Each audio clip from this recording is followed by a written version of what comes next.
It's sleepy time after lunch, and I hope that the presentations this afternoon are as thrilling as the ones this morning. I'm going to tell you a little bit about that after I mention a couple of things about the documents that have been referred to this morning. So President Clayton, in her recorded presentation, and Brian Tate in his presentation talked about the Climate Action Plan. And that's this document right here, which was just handed out. And this is a culmination of the last 3 years of collaborative work that FNCI has been involved with, many of you in. And this is the action plan that FNCI is taking to the COP meeting in Egypt, and it's the action plan that FNCI is taking to Victoria and to Ottawa to try to achieve some alignment with other levels of government, which I can say is going quite well in terms of the path forward that is reflected here are things that that the federal and provincial governments are thinking about really hard. And so I'm just going to talk a little bit about it for a minute. There's lots of different ways to lump or split things, and FNCI came up with 7 in terms of if you were to chart a course into the future in a manner that mitigates climate change and alleviates poverty in First Nations communities, what would that look like? Based on the work that we've been doing, recognizing that there's whole sectors that we haven't been focused on. So, for example, housing and the transportation sector. So we mainly focused on energy and the environment, natural resources, like all the things we talked about this morning. So they're sort of in order, but not really. First of all, expanding carbon markets with legitimate offsets, high quality offsets. And so what Minister Heyman said this morning about the importance of having high integrity offsets that meet international standards, that's exactly what FNCI has concluded. The second is investing in energy transmission, in particular the capacity of renewable energy to get to the places where it's going to be needed, not just today, but in the future. And it takes a long time to build transmission infrastructure, and if we're going to be at net zero in 2050, we better start building it now, because otherwise there's a whole bunch of projects that may happen that would choose to be electrified or fully electrified that won't be. And that's in multiple sectors. And you think about the energy demands in the Northwest in particular, in 2050, there's a whole bunch of renewable energy that's going to be needed in places like Prince Rupert that aren't there now. And if you're going to build that capacity, you need to start building it. Then third is to further incentivize low carbon and new energy systems. There's a whole bunch of energy systems that, for people that don't know a lot about energy systems like me, seem like science fiction. And you could learn about some of those if you went to the FNCI website and checked out the recorded presentations from the Beyond Zero conference on June 7th. You'll see a bunch of presentations on new energy systems that are either zero emission or negative emission energy systems. And that's where we need to go. First Nations need to be part of the future infrastructure. Of course, First Nations were marginalized. We all know that in the past. Not as owners, they're not owners of the infrastructure of the economy. They were marginalized and not even given the opportunity. The FNCI nations have made it clear that they're going to be the owners and the partners in that new infrastructure in the decarbonized economy. So let's start now. If we're going to build new transmission infrastructure in the Northwest, let it be jointly owned by the provincial government or BC Hydro and the First Nations whose territories it's in, just to name one example.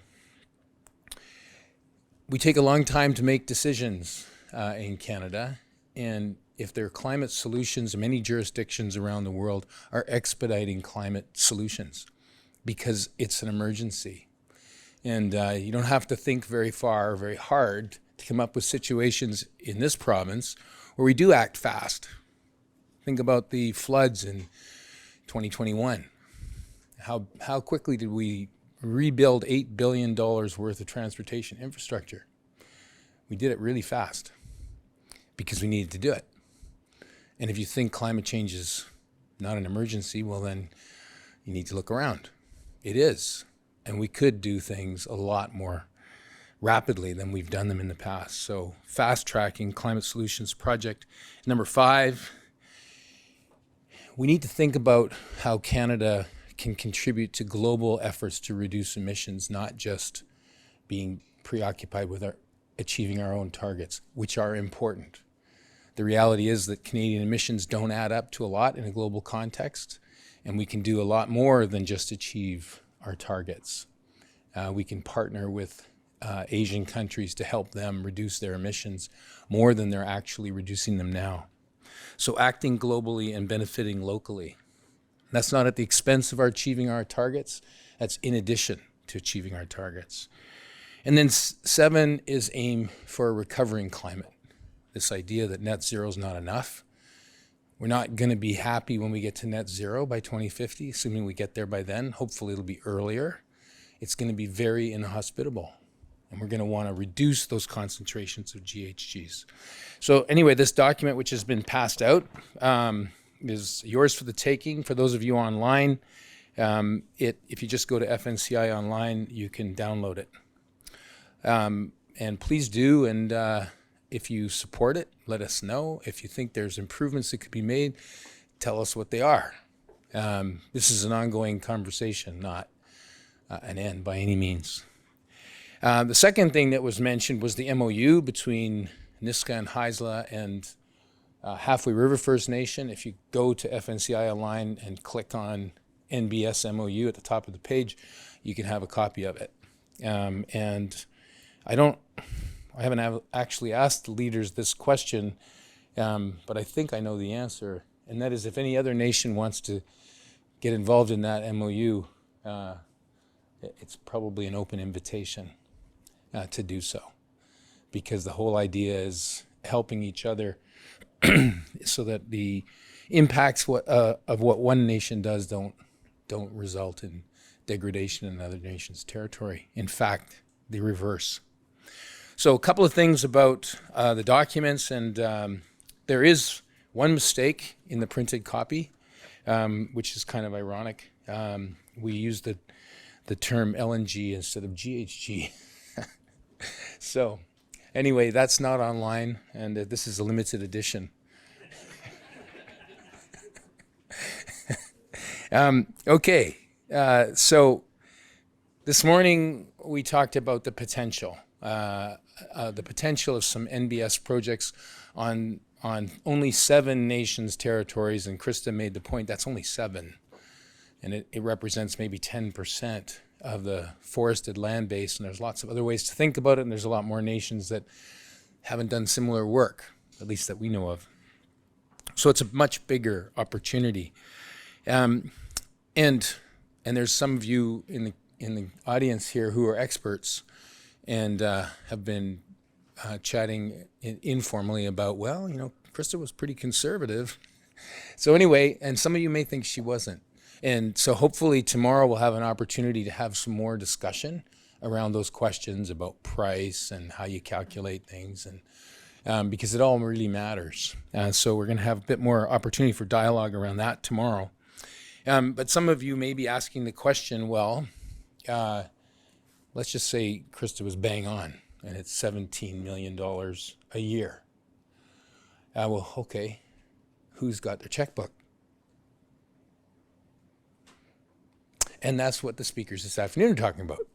They're the people that potentially have checkbooks and have an interest in investing in First Nations NBS projects. And it'll be interesting to hear what they have to say. So without any further introduction, we have a number of speakers. Some are buyers, some are developers.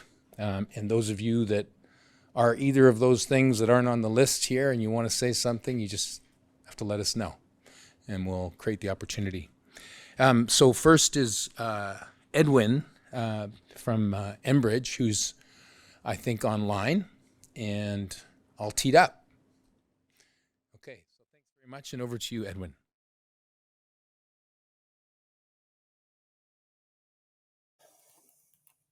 Oh, perfect. Okay. All right. Well, thanks everybody for the opportunity to speak today and present. My apologies, I'm not there today. I'm actually in Minneapolis at a team building thing. So anyway, it's all good. But yeah, so basically today I just wanted to go through some of the pathways that we're looking at in terms of achieving net zero future, and obviously what the alignment is around nature-based solutions and potential opportunities for investment. So again, my name is Edwin McKinga. I'm the manager of climate policy at Enbridge. I'm based in Calgary. I've been with the company probably 17 years now. And my role is primarily looking around sort of monitoring climate and energy policy kind of within Canada and with the US, and collaborating with our different business units and whatnot as well, which certainly includes looking at the compliance and voluntary market, NBS and technological solutions and the purchase and generation of offsets through our business. So again, just a brief overview of Enbridge, overview of our greenhouse gas emission reduction targets, and then our position on nature-based solutions and where we see the future of that going, particularly in BC around the voluntary and the compliance market. So just in terms of a high-level perspective that Enbridge has, from a global perspective at least, we see that energy demand is obviously increasing globally, certainly reflective of the fact that there's major challenges now around global energy security based on the war between Ukraine and Russia. But from our perspective, we really see that in order to have sustained economic growth, that really requires a sustainable, reliable and secure supply of energy. And we see North America obviously providing that. We also believe that there's a transition going on in terms of, adjusting to a lower carbon economy, shifting from, continued investments in conventional, and then obviously increased investments in non-conventional energy as well. But from a midstream perspective, given our assets in the transportation and transmission of energy, we see particularly natural gas transmission, distribution and storage infrastructure from a high level perspective as being essential to that transition. So essentially leveraging existing infrastructure to support investments in things like hydrogen and renewable natural gas and whatnot, and even carbon dioxide capture. So Enbridge is a diversified or differentiated energy provider. So basically what that means is we have an existing and growing portfolio in both conventional and unconventional energy. And from our perspective, that gives us a unique ability to pivot in response to changing fundamentals around energy and whatnot. We've released comprehensive ESG and emissions targets, which I'll talk about.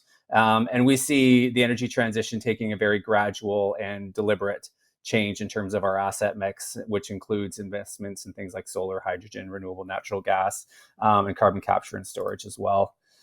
Again, just a very high level map here of our assets kind of across North America. You can see our liquid pipelines connect upstream production in the Western Sedimentary Basin up in Alberta down to refineries in the Midwest down to the U.S. Gulf Coast. Our natural gas transmission up from northern BC and Alberta again down to Chicago and points beyond. And then we've also got a natural gas utility based in Ontario and Quebec, which serves about 15 million people. And then a growing portfolio of renewable generation as well, both in North America, and then a growing portfolio offshore in Europe as well. From a BC perspective, again, here just a very high level, you can see we've got our T North and T South natural gas transmission pipeline, again, connecting upstream production in northern BC and Alberta down to, the lower BC, as well as into the US Northwest. And then we've got our Alliance pipeline as well, which is the green one there, which basically takes similar gas down to Chicago and then points beyond as well. And I just wanted to also mention earlier this year, we announced, I believe it was in July, announced a 30% investment in Pacific Energy Corporation, and basically that supports the development of wood fiber LNG, which is expected to come online in 2025. So again, Enbridge is a 30% investor in that particular project, again, being constructed in Squamish, BC, so certainly very supportive of LNG. Again, here in December of 2020, we announced ambitious and comprehensive ESG targets, not only related to emissions reduction, but also diversity and inclusion, as well as looking at our suppliers from ESG perspective, as well as governance. And so increasing the transparency and accountability around our ESG reporting. So certainly I think that's very reflective of the fact that we've integrated ESG across our business units, and it certainly is a major component when we're making any sort of decisions, across the organization. So our greenhouse gas emission reduction targets, so we have a near-term target to reduce the emissions intensity of our operations by 35% by 2030, and that's measured on tons of carbon dioxide per petajoule of energy delivered. So basically what that does is it demonstrates early action and provides a clear pathway for us to achieve net zero by 2050, which is our long-term target. We chose 2018 as our base year, and essentially that's the first full year post our acquisition of Spectra Energy, and then also prior to the divestment of our GMP, or gathering and processing assets. So the emissions that are included in our target are scope 1 and 2 emissions. So again, methane, carbon dioxide, nitrous oxide. And again, it's just tied to emissions that we have operational control over. And then we also launched 2 scope 3 metrics as well as part of our sustainability report. The first one being our contribution to third-party emission reduction. So basically how our investments in things like renewable energy and hydrogen and RNG, for example, enable third parties to reduce their emissions. And then also a third-party target around the reduction in the emissions intensity of the energy that we deliver. So hoping that, the idea here would be it captures the diversification of our investments in energy over time. So the pathways that we're looking at, and again, I'm running short of time, so maybe I'll kind of skip over this quickly, but essentially, we've got a number of different pathways here tied to, modernization and innovation. We've got solar self-power, which is essentially constructing behind-the-meter solar facilities to provide, zero emissions energy to our pump stations and our compression systems for both natural gas and liquids transportation. And then, just modernizing, for example, in BC, where we're upgrading a number of our compressors to, reduce emissions and increase energy efficiency and whatnot as well. But post 2030, we're certainly looking at investments in offsets and carbon credits. And that's really to balance out the residual greenhouse gas emissions, which are, perhaps too costly, or we don't have the technological solutions currently in place to be able to enable us to reduce those emissions. So essentially, we're looking at nature-based solutions as well as other, technological things like, carbon capture and whatnot as well. So these would be generated through the voluntary carbon market. And really, the focus here would be for us is really focusing on areas that are proximate to our location or proximate to our right of way, for example, or investing with communities that are in close proximity. So certainly, I think the objective here is to really look at communities that we can partner with in terms of making investments in nature-based solutions. So the way it looks today, again, we wouldn't start, purchasing these offsets until post 2030, and we expect that it would be about 25% of our net zero target. But again, as we continue to make investments and prioritize reductions, as opposed to using offsets, we expect that 25% to gradually decrease over time.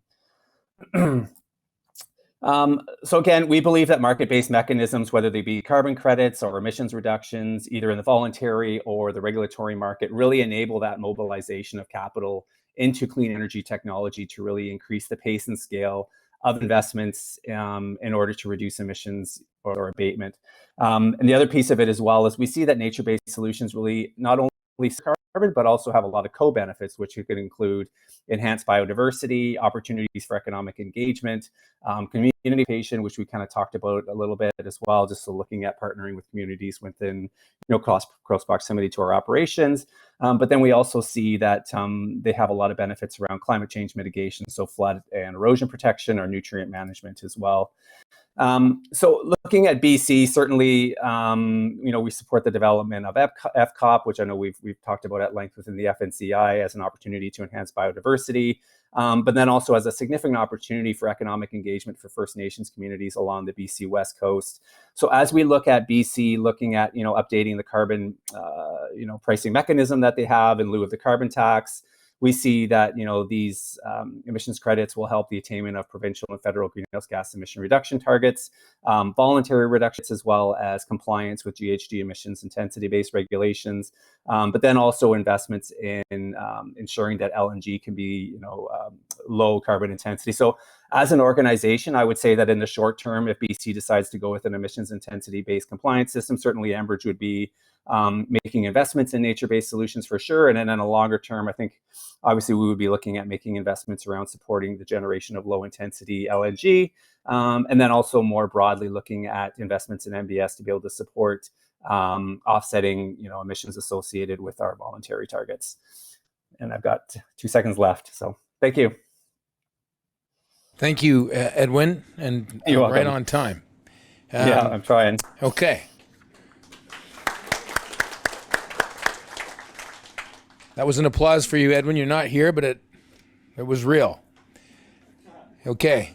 Lee Evans from TC Energy is here. And over to you, Lee. Thanks.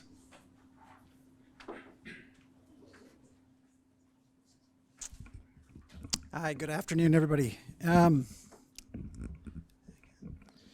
me first off by saying thank you for inviting me here today to hearing the opportunity to hear about all the important things that nature-based solutions offer First Nations people. It's been really helpful from my perspective to understand the value of restoring the land, as well as the abilities to, protect your cultural identity. It's been really helpful for my understanding as a whole. So thank you for this opportunity today.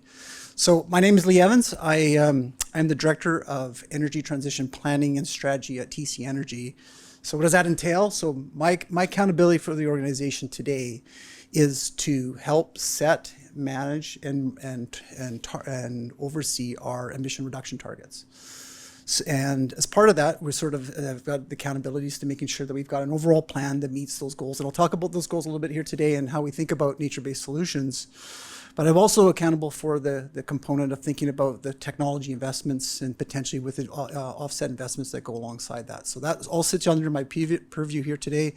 And I'm pleased to really give you the chance to share with you how we're thinking about some of these challenges and how the TC Energy sees the opportunity set. So just a quick piece on TC Energy's vision here. The company has had this vision for quite some time around being a premier energy infrastructure provider across North America. And you can see our footprint that spans Canada all the way down into Mexico. And recently, as our new CEO joined the organization and took the helm in 2001, he made a subtle change to this. And I just sort of highlight, it's after the apostrophe. It's the now and in the future. And so we really are driven today off of this vision to explicitly acknowledge that we are in this energy transition and that there's going to be a significant amount of opportunities, and there will be some challenges, but opportunities to help sort of manage this transition, and we certainly see ourselves being a part of that as we go forward with.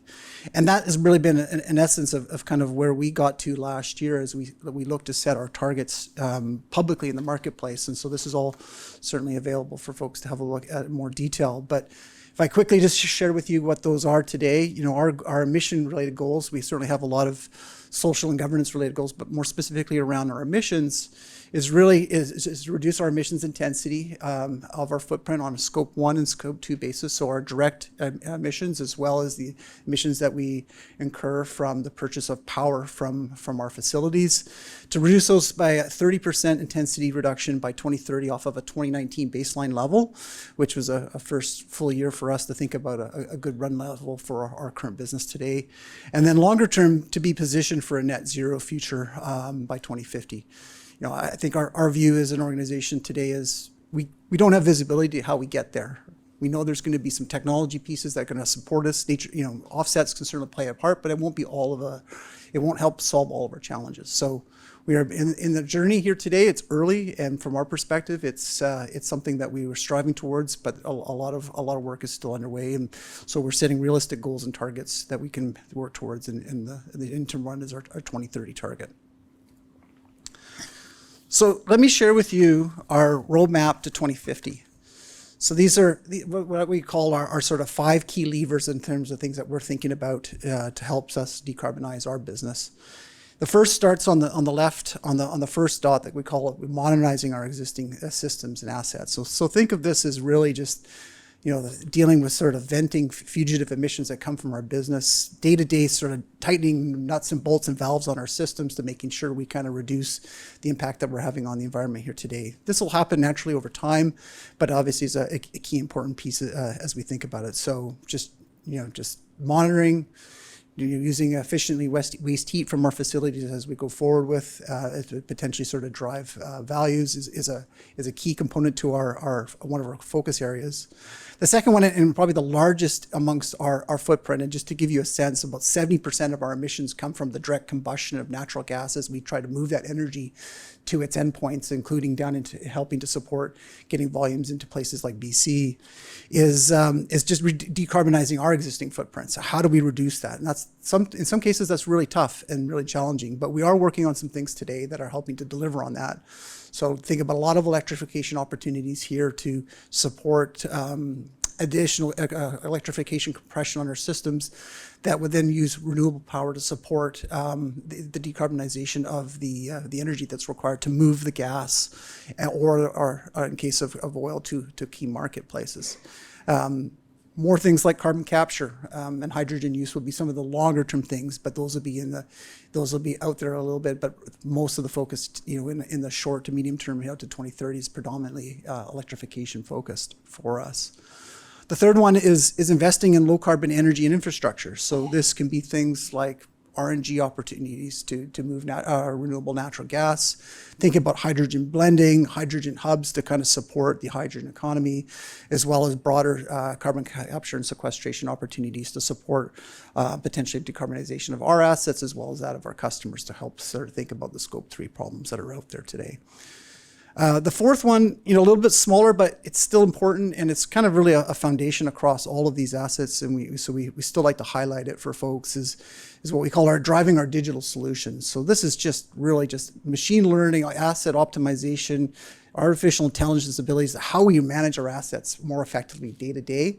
That just allows us to think about abilities to reducing our emissions while still continuing to deliver the energy that we need. So a small lever, but an important one for us. And the last one that obviously is the focus for a lot of folks that are in the room here today is our lever around. We think about carbon offsets and credits. And that's what I'll chat about here on my last slide. And I'll try to keep this relatively brief to keep us on schedule here. And so I'll be honest, like in the spirit of transparency, as we built out our decarbonization goals here in 2030, today and out to 2050, we think this is a lever. We don't know how big of a lever this will be for TC Energy, but we certainly see it being an important one to support our goals. And so we're in the really early days as we start to think about, where, how, and when we may ultimately consider using credits from a voluntary compliance standpoint, or potentially compliance if that ever showed up down the road. So, but what I can tell you is that we are open for considering nature-based solutions as part of this mix. And so what I heard today really is exciting. There's really interesting opportunities. And from my perspective, as we think about those sorts of nature-based solutions, we would absolutely be prioritizing things that are located next to our asset footprint that have benefits to the communities that are First Nations and non-First Nations that are amongst our footprint, and ultimately have socioeconomic and environmental benefits for those communities as well. And so I'm encouraged to keep this dialogue going with folks, and I appreciate your time here today to talk about this. So thank you.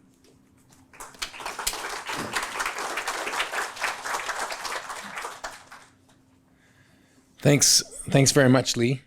And one of the other major energy companies operating in BC is, of course, Fortis. And we have Catherine from Fortis to talk to us about their plans. Over to you.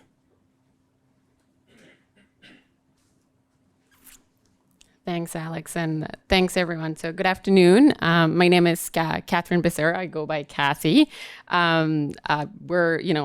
That's kind of I prefer it. I don't feel like I'm in an immigration appointment when I say the full Catherine. I'm a manager of climate action policy at Fortis BC. In my role, I lead some of the government relations on a specific climate and energy files. I also lead the implementation of the 30 by 30 target. You may have heard it's our corporate, and I'll talk a little bit about that. It's our corporate emission reduction target where we're trying to reduce or aiming to reduce our customers' emissions by 30% by 2030. And I lead the disclosure and support some of that in terms of our progress and the measurement of our objective towards 2050. I'm grateful to be gathering today on the shared and unceded territory of the Tsleil-Waututh, Squamish, and Musqueam, whose oral histories have connected them to the land since time immemorial. Fortis BC acknowledges and respects Indigenous rights and people on whose territory we live, work, and play. Fortis BC is committed to reconciliation with Indigenous peoples and is guided by the statements of Indigenous principles that we developed in early 2000s and continue to update on a daily basis. Today, I'd like to talk to you a bit about the context about Fortis BC. I'll also like to share with you a bit of the vision towards 2050 and how we see a role for nature-based solutions in the long term and beyond 2050. So I'd like to start with providing you a bit of a context about Fortis BC. So Fortis BC is a Canadian-owned company and it's delivering natural gas, renewable natural gas, electricity, propane to over 1.2 million homes and businesses in BC. We serve in 135 local and 58 Indigenous communities across 150 traditional territories throughout BC. Our assets, so we own and operate and have a large number of assets, which includes over 50,000 kilometers of gas transmission and distribution pipelines, over 7,000 electric transmission and distribution pipelines, 2 liquefied natural gas facilities, 2 purification facilities and interconnection at 5 biogas supply sites, 4 hydroelectric generating plants in the Kootenays, among others. We're constantly working on meeting the evolving needs of British Columbians and while delivering, of course, the energy in a safely, in a reliable, and a cost-effective way. We believe at Fortis BC that a diversified pathway is the way to achieve long-term emission reductions and also to achieve reliability of the energy system. So that's why we believe in using both the gas and electric system together to achieve those long-term goals. So that's what we called a diversified pathway approach, which is what I'm going to be presenting you shortly. So our clean growth pathway is our diversified strategy to 2050. It has specific greenhouse gas emission pillars. So those are the 4 pillars that you can see in the screen there. I'll start talking about some of those, but before I do that, so this is our vision to 2050. As I mentioned earlier and in my introduction, we have come out with a corporate or first emission reduction target, which is 30 by 30. This climate strategy was developed in 2018. In 2019, we came out with our 30 by 30 target, which is, again, reducing our customers' emissions by 30% by 2030. That's focusing mostly on our scope 1, so the use of gas by our customers, both industrial, commercial, residential customers. And we also have, so that's in the short term, that's our milestone to achieve the 2050. In the long term, we're supporting our parent company, Fortis Inc., goal to achieve scope 1 net zero emissions. The pillars that you see in front, I'll start from the left. So that's the energy efficiency and conservation. This pillar involves expanding our zero and low carbon solutions in buildings. So basically it's looking at investment in energy efficiency, reducing the consumption of energy in buildings and industry, and looking for ways to make existing and new buildings more efficient. We've done great progress in this pillar particularly. In last year alone, FortisBC invested approximately $120 million in energy efficiency, becoming one of the largest, if not the largest, investors in Canada in energy efficiency. The next pillar is the renewable gases pillar. And the pillar involves renewable and low carbon gases to decarbonize our gas supply. We've aggressively expanded our supply of renewable natural gas, which you may have heard of, which is derived from organic waste, and are actively pursuing other types of low carbon fuels, such as hydrogen, as you may have heard as well as other type of gases that relate to, lignin or others that come from wood waste. In this particular pillar as well, we've had good progress, and by 2030, we expect to have over 15% of our gas supply be renewable, and closer to 30% of our gas supply come from renewable resources, and that's just in 8 short years. By 2025, we expect to have contracts in place for approximately 24 petajoules, which is approximately 10% of the gas. So that's coming up in 3 years. And just to put it into perspective, that's approximately, so when we're thinking about, what is 10% or 15% of that gas, it's the magnitude of a Site C and a half. The next pillar is the zero and low carbon transportation. So in this pillar, we're supporting the expansion of electric vehicles and electric vehicle infrastructure, as well as helping different sectors, or the transportation sector particularly, to reduce emissions and helping our customers achieve or displace higher carbon fuels such as gasoline as well as other diesels, particularly in the medium and heavy duty sectors. FortisBC also had good progress on this. So in 2021, we own and operate 40 direct first charging stations in the interior of BC. And since 2020, we've incentivized over 1,000 vehicles that have now switched from gasoline or heavy diesel to natural gas, displacing, of course, and reducing emissions. And we have 19 natural gas stations all across BC. I should mention that this pillar particularly, it's targeting the largest emissions in BC. I think it's approximately 41%. Don't quote me on that number, but it's ultimately the point here. It's the largest area of opportunity for emission reductions in BC. The last pillar is LNG for marine and industry. And this is the good alternative we see to reduce emissions locally as well as internationally.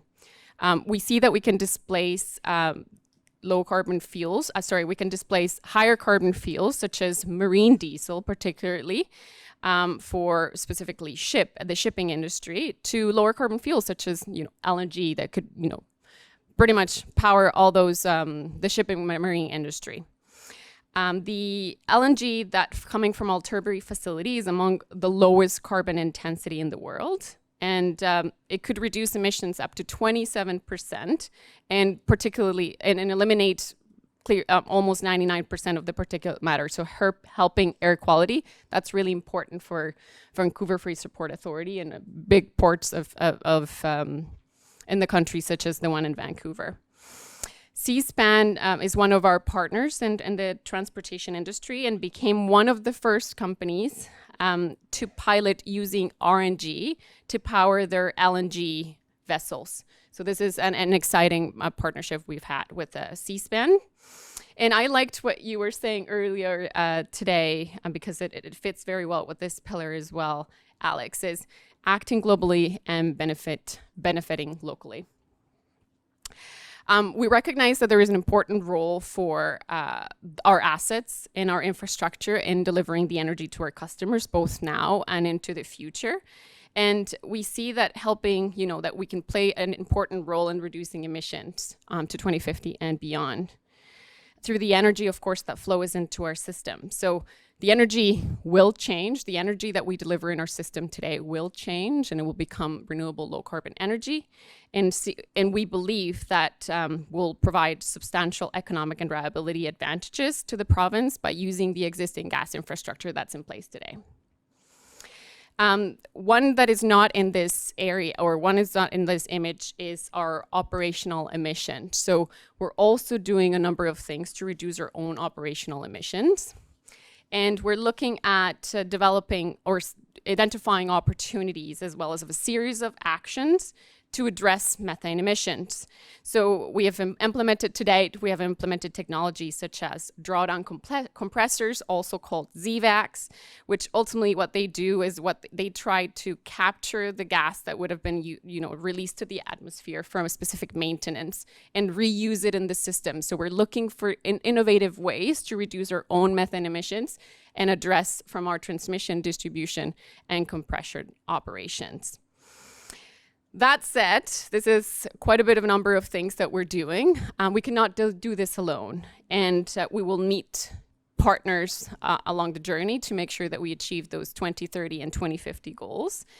And this is why we're looking to partner with a number of organizations and groups, and particularly First Nations communities, to advance our solutions. At FortisBC, we are committed in developing and maintaining long-lasting, trust-based, and mutually beneficial relationships with First Nations communities. We're committed to ensuring that we have the resources and the skills necessary to maintain those relationships. As I mentioned earlier, we provide energy to 58 First Nations communities, and our infrastructure crosses about 150 traditional territories. So as such, building mutually respectful relationships with Indigenous peoples is essential to delivering the energy that our customers need every day. So Fortis is proud to work with Indigenous communities, and we're honored to know that they choose us to work as partners as well. We appreciate any opportunities we've had to collaborate with Indigenous communities to date, and we welcome any additional opportunities we might have in the future to collaborate and achieve climate goals. Some of the partnerships that you'll see on the screen right here include, for instance, the joint ownership of the Mount Hayes LNG facility. We also have partners where we have to grow the electric infrastructure and charging stations throughout the southern interior. And we have partnerships on emerging on clean energy projects, so solar projects and RNG projects as well. Recently, there was an announcement made, very recently, where FortisBC and Musqueam Indian Band signed an agreement in which, of course, results in both of the parties sharing the associated benefits with the Tilbury facility. And in the future, we look at opportunities related to potential projects that can,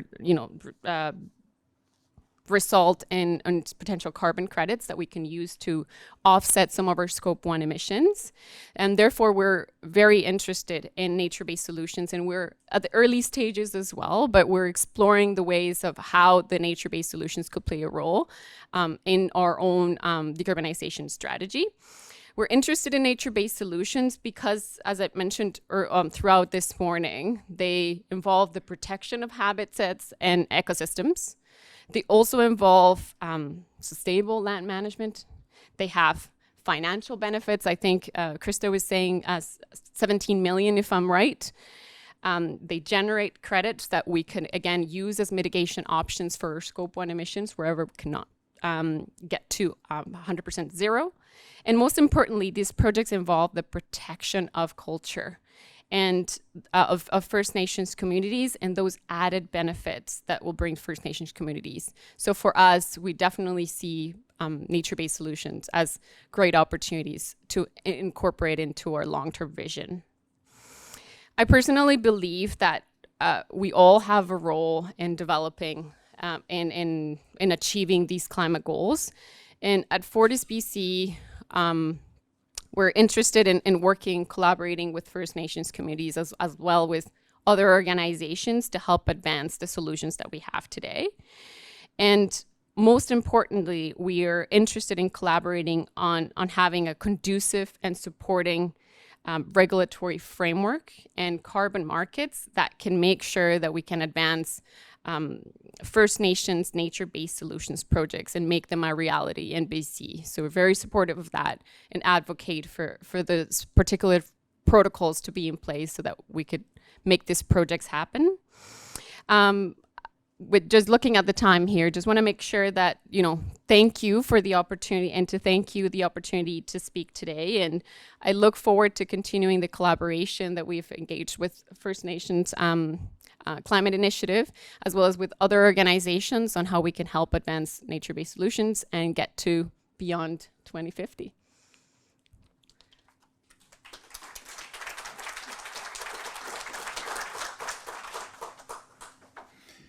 Thanks very much, Catherine. And we're just running a tiny bit behind, but it's okay. So Scott, don't worry, you can say your piece.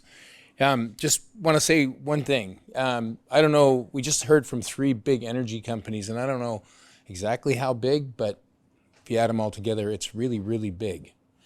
And they need to be part of the solution. And I think we can see from their presentations that they're trying to be. And interface with nature-based solutions isn't exactly clear. But that's okay. Because the nations that all presented this morning, it was through contributions from these companies who don't really know what they're doing with respect to this, that we are able to support them doing that work. And so thanks for that again, and for the contributions that you're gonna make when we finish talking, because we need to do more of this, and it's really great to see, companies that are part of the problem trying to be part of the solution, and everybody's got to kind of think like that. So thanks again. And so we're shifting from energy to carbon, and one of the carbon companies that's been working with is Wilderness Capital. There's others in this room that are big players. And you're all welcome to speak, if not formally, informally, because you've been making a big contribution to the FNCI process. Over to you, Scott. Oh, and by the way, Scott was the CEO of the BC Carbon Trust back in the day, so he knows his way around this stuff, and I'm sure he'll be very interesting. Thanks. Great, thanks, Alex. It's great to be here today, in person and for those online. Really want to do kind of 3 things today. The first is tell you a little bit about who we are at Wilderness Capital, what we do, and kind of how we do it. But more importantly, kind of leave us with a bit of a challenge around what we can do next to kind of bring this together. I mean, Alex kind of charged us to say, how do you actually operationalize this? How do you demonstrate the value that we have? And I think it's sitting right in front of us here in British Columbia, and it just takes a little bit more alignment of all of us working together kind of to do that. Real small example, appreciate the conversation from Fortis, but think of the transition they're making around renewable fuels right now. That is something, if you look around, how many of us actually use renewable fuels in our house today? If you're a Fortis customer, think about it. It's something we can do today. Immediately, you can make that action and actually switch to renewable fuel and start doing this piece. And I think there's so many of those little examples that I think if we all start doing those, they build up and collectively make a huge impact. So before I start, I'd like to certainly acknowledge that we're here today on the traditional territory, the Musqueam, Squamish, and Tsleil-Waututh territories. Very pleased to be here today in Vancouver, meeting with folks. And a little bit more about my background. You mentioned that I was with an organization called Pacific Carbon Trust, but I'm actually a recovering public servant.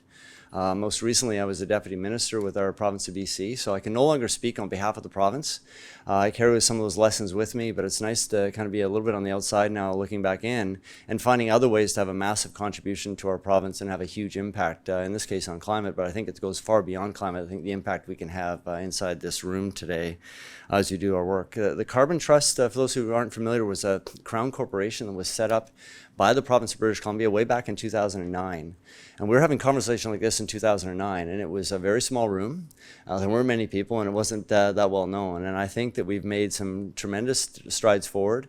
When I compare British Columbia to other provinces, we should be very, very proud of the work that we've done here in British Columbia. We actually do have a good foundation. Much more work to do, but I'm much happier having this conversation today here in British Columbia than I would in Alberta or Ontario. The others look at us with envy around some of the foundations we have and the capacity that we built in the room, and so we certainly want to build on that. I'm here with two of my colleagues. Frank Christensen's back. Brandon Bung is here as well, here in the front room with us. So a couple of us here, three of us here, kind of working together on this to really trying to find connections. We can kind of work together as we do some of our work as we go forward. Essentially, we're actually a carbon credit developer, but we actually call ourselves a carbon credit co-developer. This is not work you can do alone. It's one that's done in partnership with people. In many ways, we're an aggregator bringing a whole bunch of people together, but first and foremost, we want to have a huge impact. It's going to be seeing the work that's being done with our First Nations partners. When we look at the climate change challenge that we see ahead of us, and the work that we're doing across the province here and around the world, is that forests are going to be a big part of the solution. There's no two ways about it. And we've kind of done the analysis looking across Canada, and you find that 94% of Canada's forests is Crown land. And anytime you're having a conversation around Crown land, you're going to immediately having a conversation with First Nations. We need to be finding ways in a new way that we're actually managing these forests in different ways that achieve a significant value far beyond the timber value. We've heard that this morning around other ways we can manage this better, and carbon can be a big part of it. It's not everything, but it's a big part of that solution. We've got a province right now struggling with an old growth challenge. It's a big political challenge, and carbon can be part of that solution as we go forward as well. And we believe that us working together to kind of work through some of these projects, we can actually do that in a very significant, in a big significant way that will actually have a pretty big impact in the work that we're doing. I think part of what we're trying to do in the work that we're doing is actually bring the two sides of the equation together. You saw all these companies that are making net zero commitments. Here are three of them today. There are literally thousands of companies globally that are all saying, in some, it has to be a number ending in 5 or 0, 2035, 2050, 2030. They'll make a commitment towards net zero.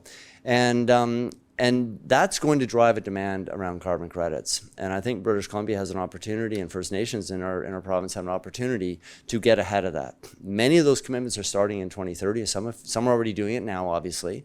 But it takes time to develop some of these projects, and getting ahead on that can give folks a first mover advantage in this marketplace to be doing them and bring them to market at a high quality and differentiate ourselves from other people that's happening globally, and position British Columbia and position your First Nation around being an international creator of carbon credits that have a massive, massive impact in the world of carbon and the work that we're doing. We've tried to find a way in which we can actually simplify some of the work that we're doing in this. This is a very friction-filled process around managing carbon and monetizing carbon. It's not as simple as just bringing it to marketplace and selling it. There's a bunch of things that needs to go into making this work happen. You heard some of that today, and some of the complexity of finding the types of projects, how you quantify it, how you manage it in a way to actually increase the value. These things are doubly complicated when you're dealing with live trees and things that grow in different species in different regions of the province and all the risks associated with it. What we're trying to do is simplify that process, provide some standardized steps that we go through, bring in the right kind of technical expertise so that folks don't have to invent this every time themselves, aggregate them together where we can, and build some of these common processes so we can bring them to the market in a way that presents a very high quality standard, a very high quality product that gets a very high quality price. And then from that, the interesting piece in all this work isn't to do carbon. I mean, that's a part of this thing, but it's around all the co-benefits that flow from this. I mean, obviously we're trying to get a climate impact, but when done properly, there's all kinds of environmental benefits. You saw this around how we manage our forests differently. We can do this in a way that those revenues can help us stimulate other things that are happening. Even simple things like having the revenue to actually fertilize properly to do the right kind of growth to get future carbon that's happening. finding ways to remanage and get the right resources and people to have a better management of our lands. But those revenues also go back into communities in the forms of jobs, direct revenue, and those kinds of things. And they provide all kinds of other economic benefits. And you talked about other kinds of companies and organizations that kind of flow from some of the seed capital that comes from that. And of course, from that, social benefits. You're coming into communities that are starved from long-term economic drivers.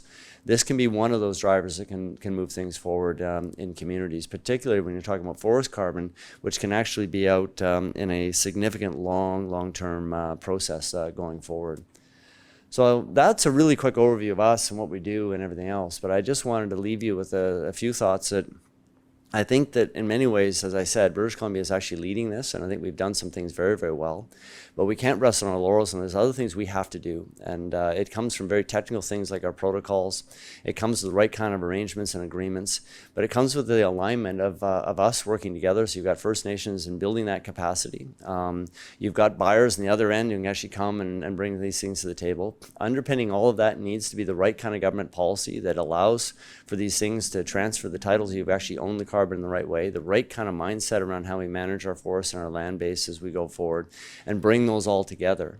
We're hopeful at Wilderness Capital we can be a bit of a conduit for that. If you think of us, the glue, they're going to pull some of those pieces together as we're doing these things, and ultimately make a streamlined process that some of this carbon can be actually transacted in a very simplified way that's driving revenue and benefits back into the communities and ultimately into the province, and ultimately driving a significant impact around our challenge that's facing us around climate change. So with that really quick overview, and I didn't want to take a huge amount of time, Alex, we just want to give people a bit of awareness. The three of us are here the next couple of days.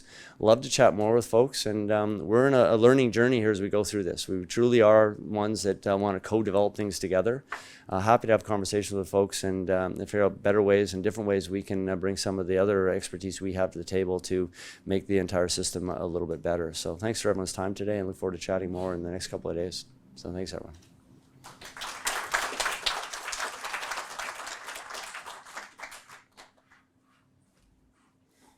Okay, thank you very much, Scott. So we have time for questions, and so we're not like running to deliver mics throughout the room. Could I just ask the speakers that were just speaking to come up to the front table here, if you wouldn't mind? Thanks, Lee and Scott and Kathy. And I don't know if Edwin's still online or not, but if you are, he is. Okay, good. So we have one question from the online audience, which I'll pose. And while I do that, please think of others. And if you don't, I'm going to think of some for you. And I'm even going to buttonhole some people in the audience because I know you have a lot to say about these matters and you're just being polite. Okay, so the question is from Anonymous. Can the energy companies shed light on what they are paying for credits today? If you're buying some credits, what are you paying? And what you expect to be paying in 2030? Who wants to take that on first? Okay, Lee, off you go. Is this on? Okay, great. So from a voluntary standpoint, we're not buying any today. So we're paying nothing effectively. Now, having said that, we are in compliance markets, and those will be based off of prices that are in the marketplaces. But as we go forward with, I think our view would be that we would pay fair market value for the benefits that these projects create. So we'll let the market dictate what those are. Okay, thanks. I can go next. It's a very similar answer here. So we are currently not using GSG credits or credits for any of our operations today. We do see that playing a role in the future, but again, we would, of course, same thing as they were saying here. So we would be likely wanting to pay fair market value for the investments we make. Thanks, Kathy. Edwin, you have something to add? Sure. Yeah, no, I was just going to say that we are buying credits. So in Alberta, for example, under Alberta Tier, we would be purchasing renewable energy credits to meet some of our compliance obligations for a natural gas generation facility in Edmonton, and then also some of our natural gas compression along our Alliance pipeline. And then we also have purchased some, I think, offsets as well for Ontario, associated with natural gas transmission under the output-based pricing system. Before that changed over to the EPS. But again, similar to the other panelists there, we're obviously paying, fair market value, and typically that's currently tied to the federal price. So can you put a number on that for us? Oh, I didn't have enough time. Man, I'd have to ballpark it, but I think it's,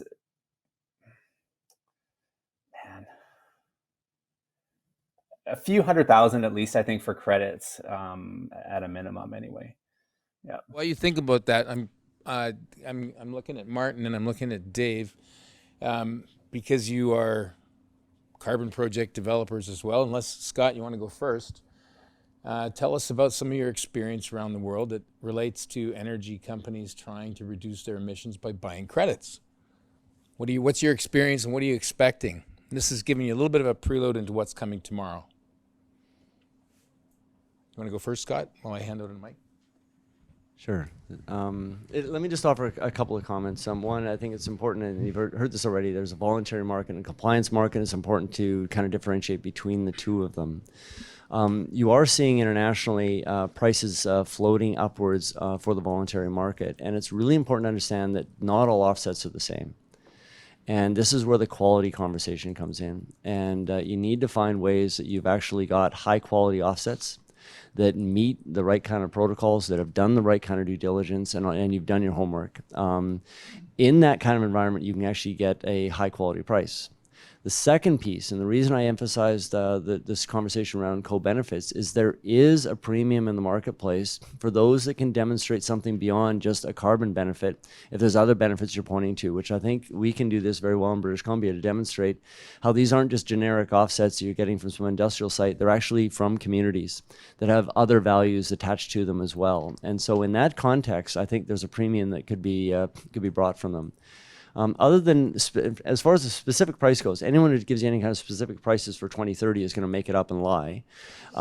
We don't know. If we all knew that, we probably wouldn't be here today. We'd be probably doing something else and making an awful lot of money out of that kind of a crystal ball. But I think that all of us also believe that there's tremendous pressure coming with carbon. And we see the symptoms of that with the numbers of people knocking on your doors, wanting to lock it in, locking in prices for the long term, because they know they've made commitments for 2035 or 2030 or beyond, and they want to lock it in now because it's going to be cheaper than it will be later. So I think this is where that early action kind of comes in, getting positioned in a way that you've actually got the projects in place so that when those prices do start coming in and they start drifting up even further, and lots of projections have some crazy numbers with what those dollars might be, British Columbia can be very well positioned for what that might bring in 5, 7, 10, or even 20 years when you're thinking long term. Great, thanks. Before I go to this question, go ahead, Martin. Yeah, not much to add. That was a good summary. One thing I would add, and it's back to the integrity piece, is, there's a real spotlight on integrity. Are these credits real, verifiable, additional?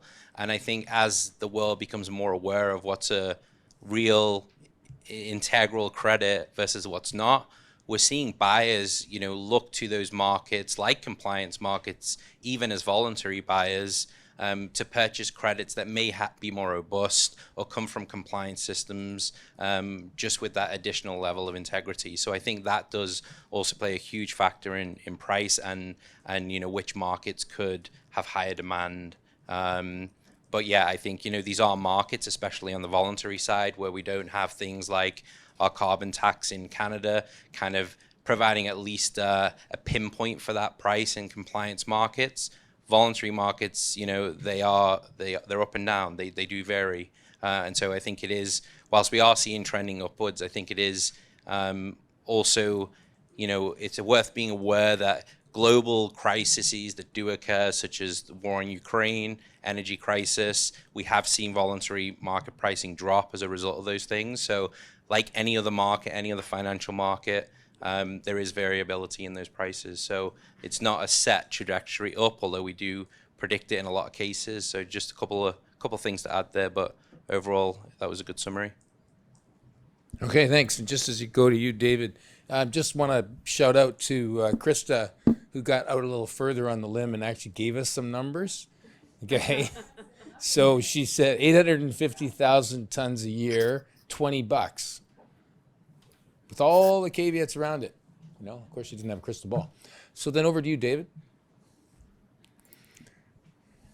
If I had 800,000 tons to sell and there were removal credits, I could sell them for $20 easily. So that's a fair market price right now.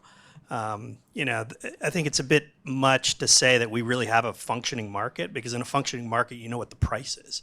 And there is no price transparency in these markets. It's coming. There are some products out there like expensive CBL's NGO product that sort of tracks nature-based offsets globally, but that's not specific to North America. And to Scott's point, quality matters. Prices in North America are higher than they are elsewhere in the world. So you can track that market. It's on carboncredits.com. They have a nature-based offset chunk there, and you can watch pricing going up or down because of the Ukraine or speculators getting in there. But it'll give you some trends, but it won't give you actual pricing. And that's one of the problems right now, is there is no transparency on pricing. But certainly for removals, I don't think Krista was too far off. Okay, thanks. And just this gentleman had a question, and Martin, will come back to you if you like. Hi, good afternoon, everyone. My name is Stephen Nita. I'm a Dene First Nations person from Northwest Territories. I work with a NGO called Nature for Justice, which is trying to create a social justice environment around the environment of nature-based solutions. In Canada, I think we have a real unique opportunity, not only to do things differently, to improve life, and to become a global leader. There's some synergies coming along. There's the reconciliation agenda is alive and well. What does that mean? Canada's commitment to 30%. There's a big movement in Canada around Indigenous protected and conserved areas, where Indigenous rights and responsibilities and worldview is going to be elevated in the management of these areas. To me, right now, Canada is at 13.5%. To get to 30%, they need a quantum of land the size of Manitoba. That's a lot of nature-based climate solutions opportunity there. And if you include Indigenous worldviews in the management and capture what that carbon credit really is, it's an opportunity to reimagine financing, value in the financing system. It's just not just a credit that has a finite value. What type of value can that create? And I think Scott spoke to that quite a bit and very well. In Canada, I think if we do it right, we could dictate what the pricing could be. We could create the highest value credit, highest integrity carbon projects. And if we do it in conjunction with Indigenous protected and conserved areas, there is an element of land back for First Nations and other Indigenous peoples in this country, where carbon projects, the carbon itself and other nature-based solutions, can help pay for the governance, management, and operations of these places. And the world over, Indigenous people have proven to be the best caretakers of nature. And how can we use these spaces to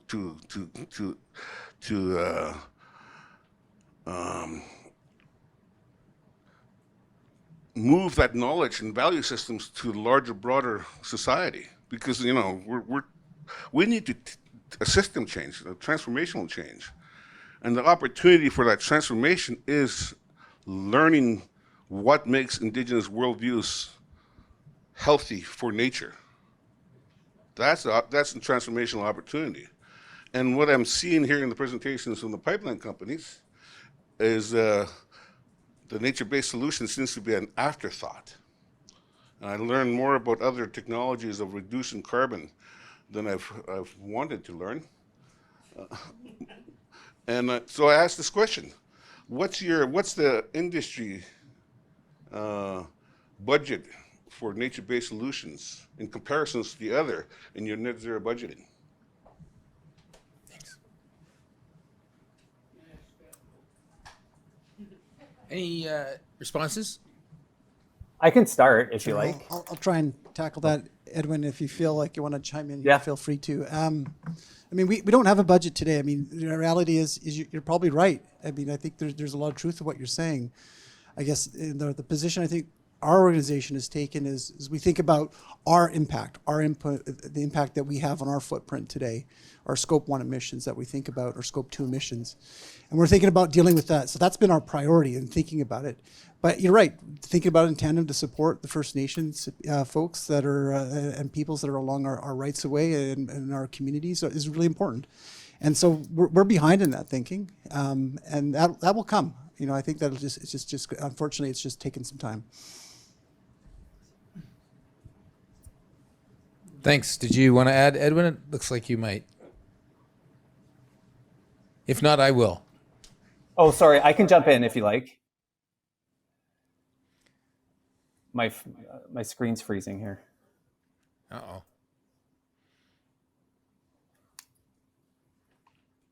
Oh, you can? Okay, sorry. I just can't see myself. Can you hear me? Just go ahead. Okay. Okay, sorry. No, I was just going to say very similar to what Lee was saying, but I think from our perspective, I think there's two pieces here. I think there's a compliance market, but then there's also the voluntary piece. And on the voluntary side, Yeah. There's lots of opportunity on the voluntary side, which we are interested in pursuing, or something like that. So then, while Edwin's unfreezing, let me just add a few things to what you've said, and thanks for your comments. We didn't, this morning when we were hearing from the nations, we didn't talk about the aspiration to achieve 30% protected area in the country. And if you just do some simple math, those 7 nations, 1.3 million hectares of the lands they looked at was protected land. Whether it ends up being an Indigenous protected and conservation area or some other type of protected area, that's a pretty big number in BC, with just 7 nations doing some exploratory work. Over 1%. That's right. It's like 1.3%. And that's in 7 months with a couple $100,000 to provide support to do the work. So it won't take very long to get where you're talking about getting to. And it's those kind of system changes that are necessary to do what it is we all have to do. And it's going to have benefits, consequential benefits in all the ways you were describing and more. So thank you. I'm just going to go on to another question. We'll see if Edwin comes back on. This one's about development costs for offset projects. Some reflections probably for you, Scott, and possibly the other developers here. There's a bunch of upfront costs associated with offset projects, and how do they get funded prior to any offsets being issued? Yeah, let me jump at this one. So this is part of the overall piece of the market where, maybe to your point, it's not even really a market. There's a lot of friction. These are costly. So the first part of this thing is how are we building some of our systems, our tools, our processes that can drive out some of those upfront costs, and we need to work through that collectively to bring those down. But the short answer is talk to someone like Wilderness Capital, and a shameless plug. You know, you need money to make the money, and it's a vicious circle. You've got to get ahead of that. So one of the things we're looking at is how do we place some initial investments in front that cover off those upstart costs, that get you the right kind of analysis, the right data, the right technical people, so you can do these projects the right way, spend the right amount of time to do it, and bring people along in that process. So when you actually have a product at the end, it withstands the integrity test. People look at it and say, yeah, you did this right. And to do it right, it's going to cost some money. So one of the things we're doing, and we're not the only ones, there's other companies that are doing this, that are putting money up front to say, we see the value. We see the value of the investments here. We'll make those investments up front, and then do that in a way where we're co-developing the projects with folks, and over time we'll see the payback coming back in that covers off that initial investment, but more importantly has a long-term revenue stream going into the communities and into First Nations. So while it is significant, those upfront costs, over the grand scheme, the lifetime of the project, they can be amortized out and reduced in some way. So it's going to take some clever financing to make these things work. And over time, we're going to get better at it. But it's certainly an investment we're looking at to make, because we also believe that 2030 price is going to be higher than it is today. There will be value, that you can get a recovery on that investment. And it's a smart investment to make, an investment into climate and our communities. So long way of saying that there is money available to get over that initial hurdle to get these things rolling. Great. And Martin, over to you, and then David, if you'd like to add, and if you want to just give us a little bit of an indication of time frame from start to finish to get a carbon project up and running.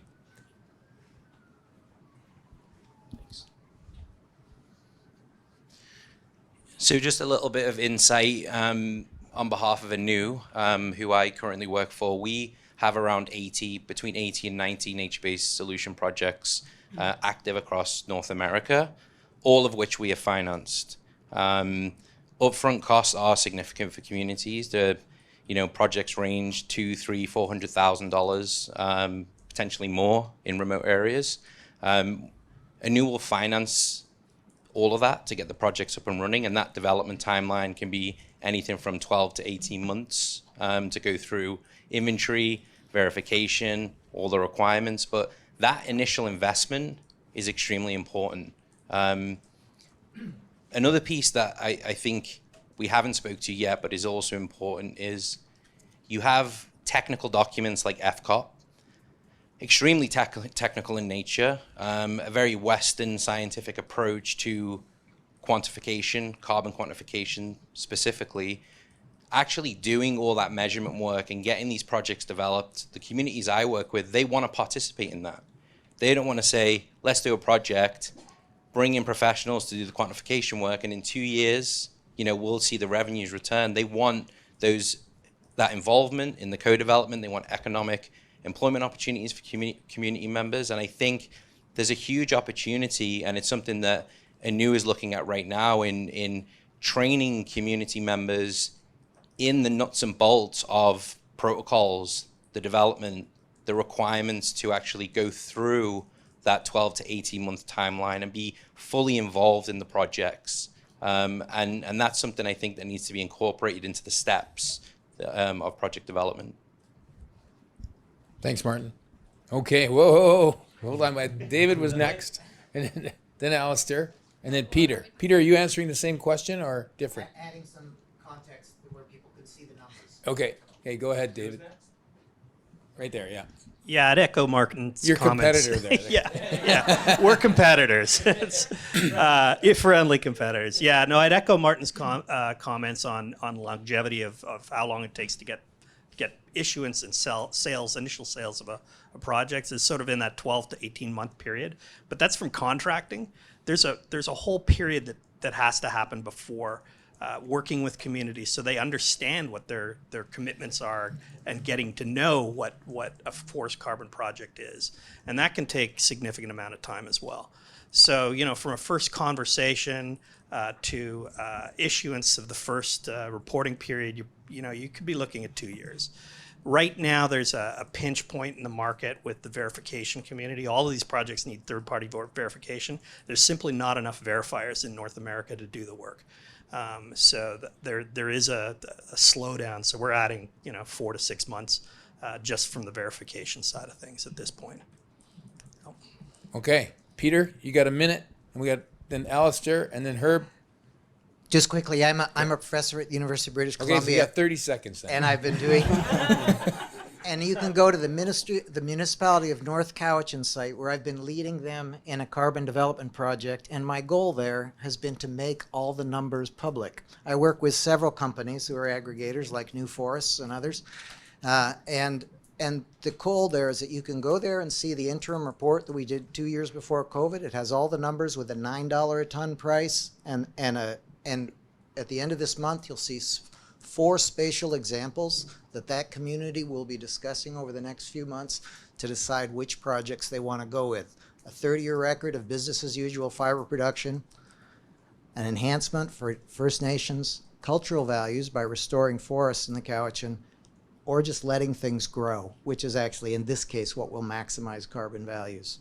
But those are spatial plans, and as an academic, my goal is to make those public because it's the absence of numbers which has largely prevented these things from happening. Thanks. Over to Alistair.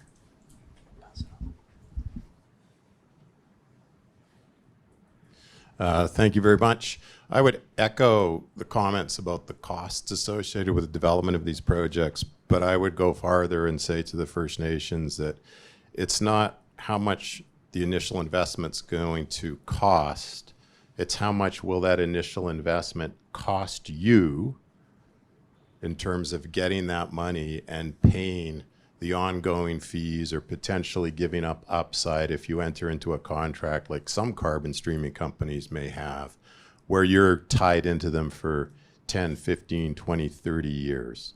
And really what I'm saying is to anybody entering the market right now, there's a steep learning curve and there's many, many different ways to finance this.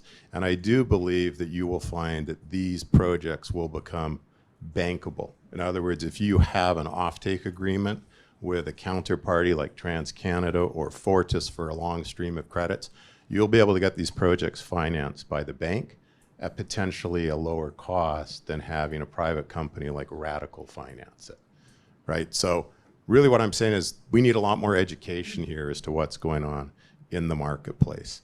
And with respect to pricing for BC credits or for forestry credits internationally, $20 Canadian is not off the market at all. Stuff coming out of Cambodia, the DRC, Africa is probably in that 12.5 to 15.5 USD price per credit in the primary market today. This information's hard to find, but it is out there.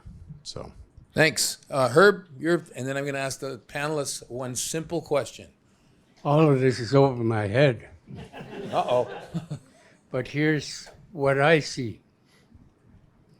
We don't have anything up front whenever we talk to anybody. No one tells us where they're going. Nobody wants us to come along with them to understand it more fully. That's why I agree with my brother here from the Denny.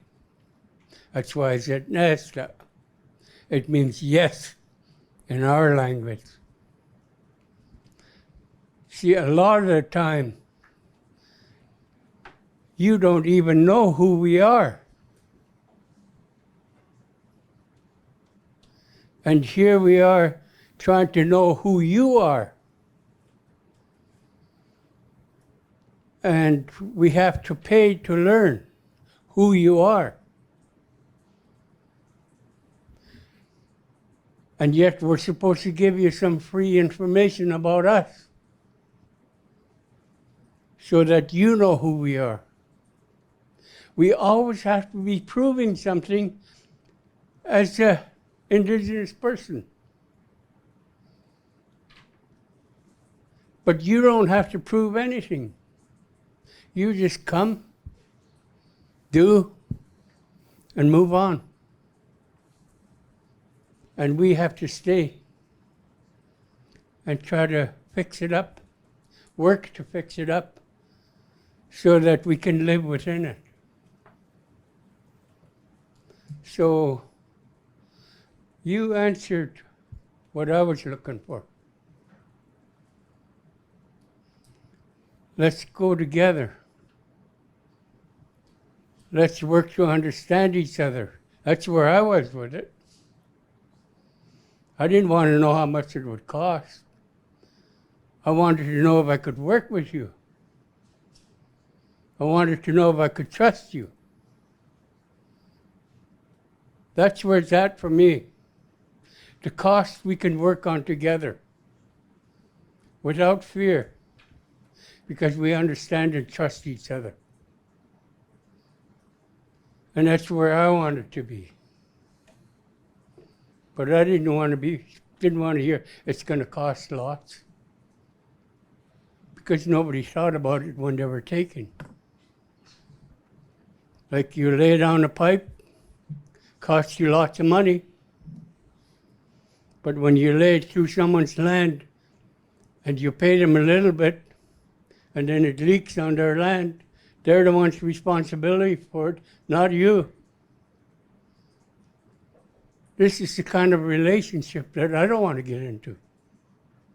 If we're going to work together, then we have to pay for everything together. That's where I'm at with it. So I want to trust you. But I have to trust myself when I'm looking at you. So I just wanted to share that because I never heard anybody up there say, this is how much we're willing to pay. This is what we're going to do together, and this is my share in it. You know, we like to hear things like that so that we can actually work together and trust without fear.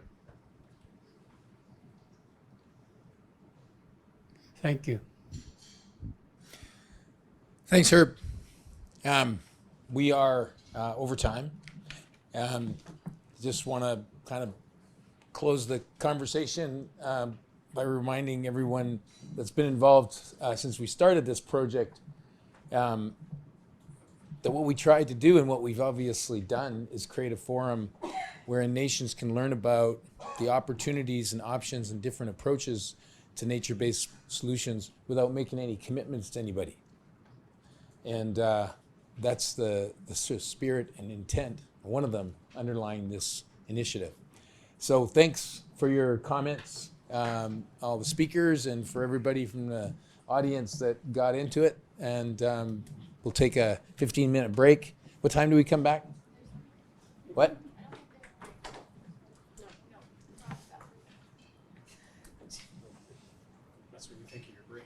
Is it Rob right now? Oh, there's no break. There's no break. I apologize. Okay. I knew I'd screw up at some point. So we started off with, just let me introduce Rob. So we started off with the aspirations in nature-based solutions and what the implications and opportunities might be. We heard from the people that might be interested in investing in those projects. That's what we just heard from. And now we're circling back to the climate and what difference would all that make if we were to do it. And that's what Rob's going to speak to. And he's, I think, probably one of the only people in this room that's actually read the last 6,000 pages of the Intergovernmental Panel on Climate Change's report. And if anybody's done that, I'd like you to put your hand up, because I don't know another human being that's done that, and I'd like to meet one. Okay, over to you, Rob. Thank you.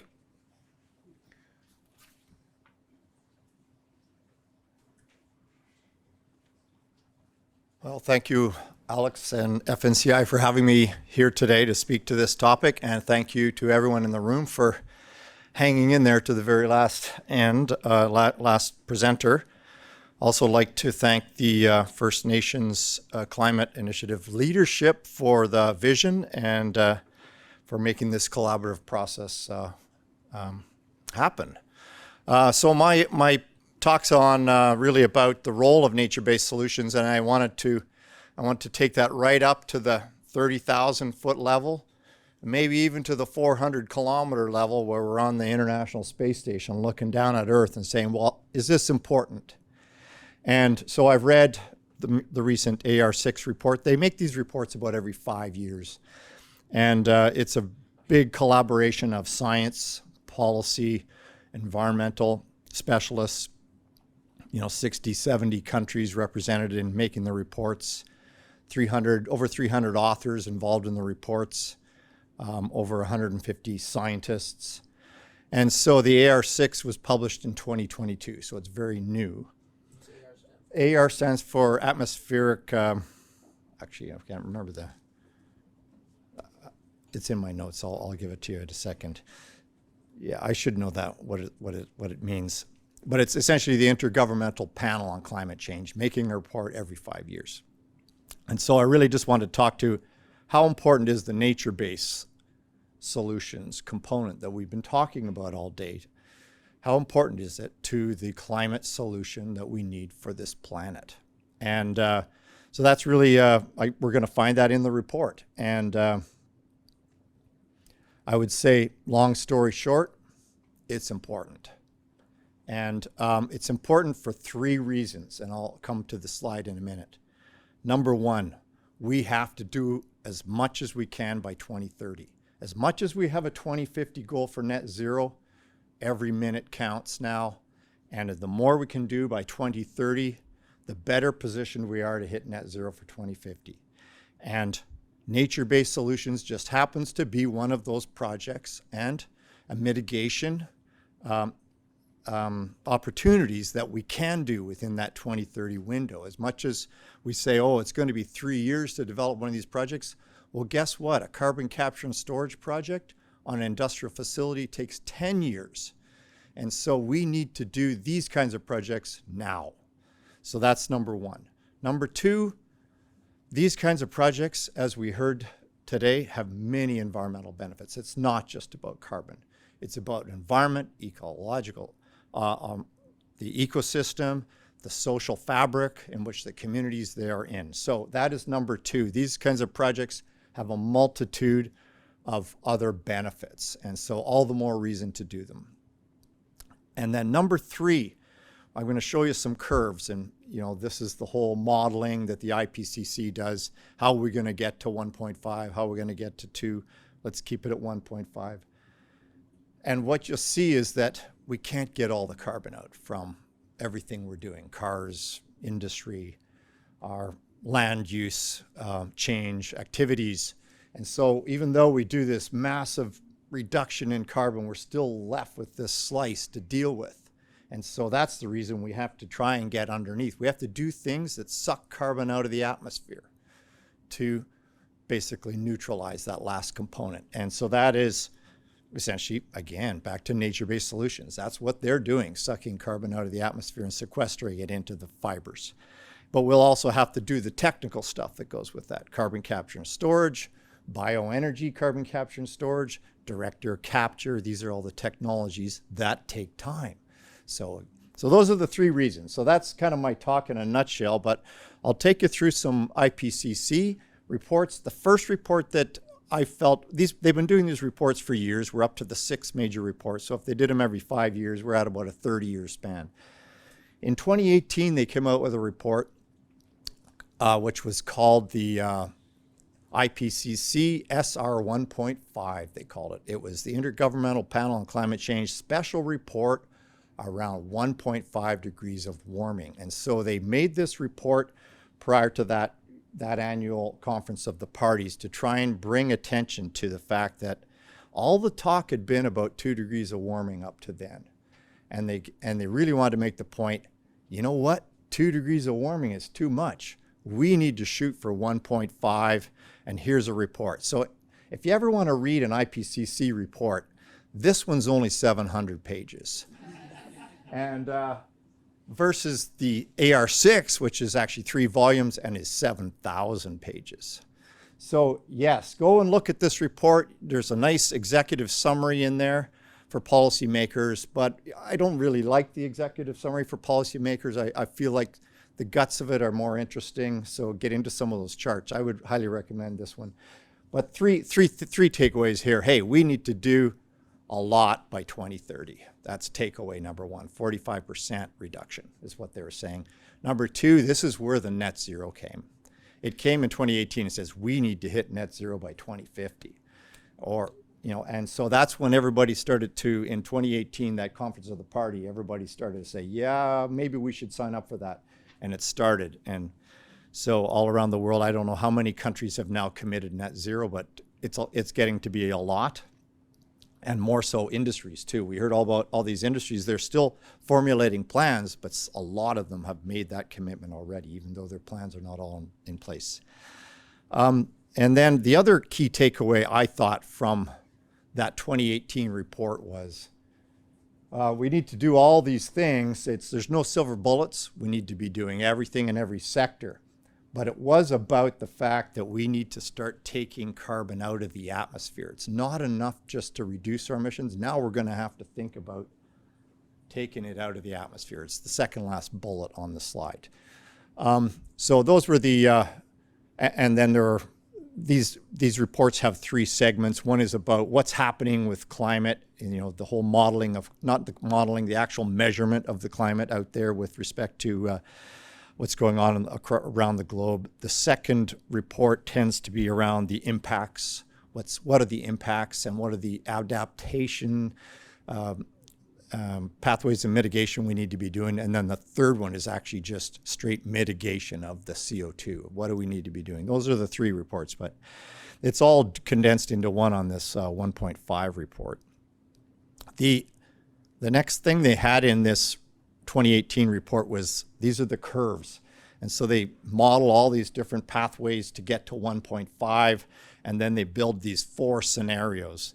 And I would say, and P1 to P4 are the scenarios. P1, I think, is a scenario that says, oh, we're going to be so efficient in our use of energy. Everybody in the world will have high energy efficiency bulbs, and we'll have efficient cars and trucks. It's a little bit too optimistic based on what we see happening in the world today.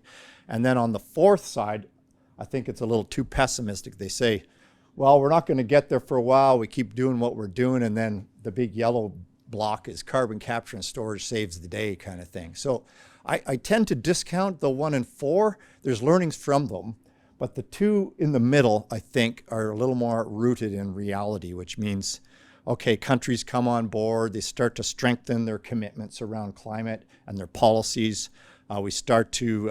The technology starts to emerge. Renewables have to be strong. They have to be really strong, which is the P2 scenario, whereas P3 is a bit more of a mix. So those are the ones I really want to study to try and get a sense of what are the mitigation pathways and these get us to 1.5.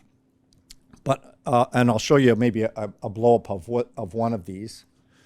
The brown and yellow is what I would call the brown is called agriculture, forestry, and other land use. And so this is starting to get to what I would call the land-based mitigation, whether it's agriculture or forests. And so you see a heel, and then you see how they're below the line. They are the things that are bringing us to net zero. And so I think this starts to illustrate how important this will be long term. But I also feel there is a role short term. This 2030, we got to do everything we can before 2030 to try and reduce, and this is one of the big opportunities. So that's what these curves are showing, that they're starting to show up in the curves that are at a global scale. This one's probably even more so below the line, but that's something they call bioenergy, and carbon capture and storage is the yellow. I feel it's a bit overstated. We're not going to be able to use the forest biomass to make that much energy. But there are other technical solutions. We could be using direct air capture, for example, as an alternative to all of that yellow.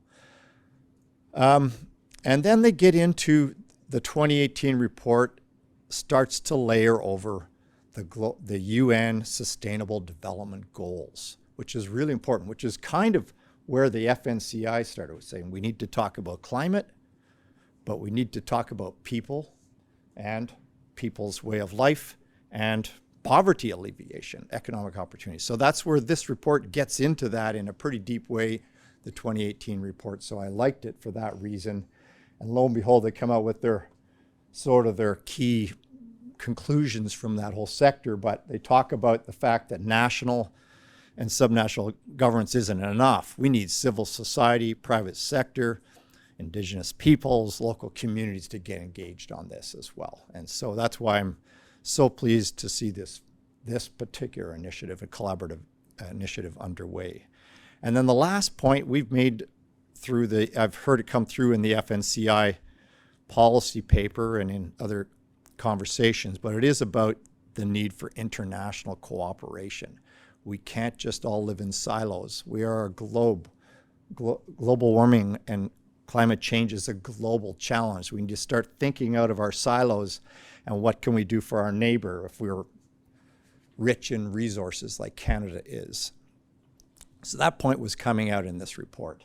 International cooperation is a critical part of getting to 1.5. Then we move on to the more recent 6 assessment report. AR is just assessment report.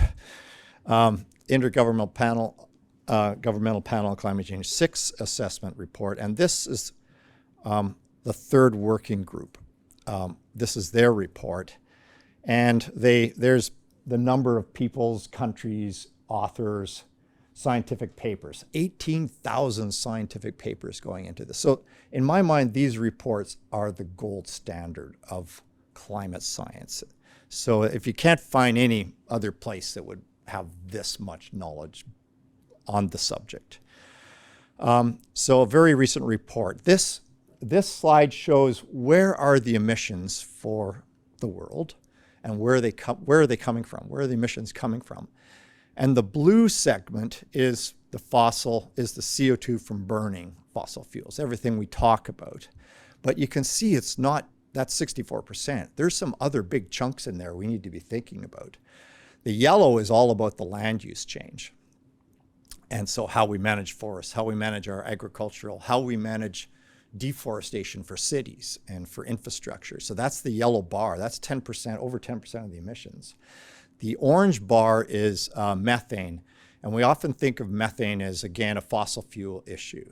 And it is, and it needs to be one of their number one items to be mitigated. But it also has to do with wastewater, sewage, just bio waste, the waste from our garbage and our garbage management from mankind on the planet. So a big chunk of that orange is a lot about wastewater and garbage and those kinds of wastewater treatment plants and landfills. And then the other two are nitrous and fluorinated gases. So the good news in the IPCC AR6 report, the good news is there are options that we can embrace now that can help us get the 2030 reductions we need. So we talk about this 45%, and it sounds like it's impossible, but the fact of the matter is we have the tools. It's not like we have to invent a new technology. We have them, and we just need action. And so I believe that more and more countries are moving policies. We saw what happened south of the border with the Biden administration and their effort on their Inflation Act and how much money they're throwing at many different mitigation pathways now. So that's happening elsewhere. I believe Canada's on the right track. For policy, we're going to see maybe even strengthening of some of our actions in the next budget. And then we move into this CO2 removal. We talked about the need for CO2 removal, and they talk about it in the report, and that it's not only technical, it's biological methods, so exactly what we've been talking about here. And then they get into a little more deeper, the land use and land use change, all the things that we've been discussing today. So they are in the report. And then they have this really busy chart. I'm going to show it to you. But in this chart, these are all the things across in these yellow bars are all the things that we could be doing prior to 2030 to reduce global emissions. And the bigger the bar, the more it could contribute to the reduction. So they actually have numbers in gigatons because we're talking about the world now. And the top five abatement or mitigation actions that we can take as a people on this planet prior to 2030 are in my little bullet list. So their number one was renewable energy. They want to see, of course, that either all of the incremental energy or replacing some fossil energy, but renewables was number one on their list for actions we can take in the next 8 years, because we only have 8 years till 2030 now. The next three were all land-based. So the next three out of the top five. So we saw reduced conversion of forests, carbon sequestration in agriculture, improved sustainable forest management. Those were the next three most important things that we need to be doing in 2030. And then we get into this whole business of fuel switching, where we talk about, well, we could sell our gas to China instead of burning coal and those kind of things. We could switch from gas turbines to electric motors. Those are what we call fuel switching opportunities. Those are the things that can happen fairly quickly if we have the infrastructure in place. So I think, to me, that really demonstrated that the land-based stuff, the nature-based stuff, whether it's agriculture or forest, this stuff's important because it's one of the key tools prior to 2030. And then I did some numbers. So up at the top, we talk about this 45% reduction by 2030. Well, 40% of 60 gigatons, that's the total man-made emissions on Earth, was about 27 gigatons reduction needed. And if you look at those middle three, I'm just saying, it's even just one of them. The improved sustainable forest management is 3 gigatons. So that's 10% of the reduction needed by 2030. And if you added the conversion of forests and if that was considered conservation, well, then now it's 20%. So 20% of a reduction needed by 2030 can come from these tools. So that, I think, for me, once I got into this IPCC report, I was realizing, yeah, this is important. So this is really important work we're doing in this room today, and we need to bring it home somehow, make it real for everyone, and not just for the carbon side. The last slide, I just wanted to touch a little bit about BC. So we're going to come out of the International Space Station, and now we're back on Mother Earth here in British Columbia. What about British Columbia, and how important is the nature-based stuff for our targets?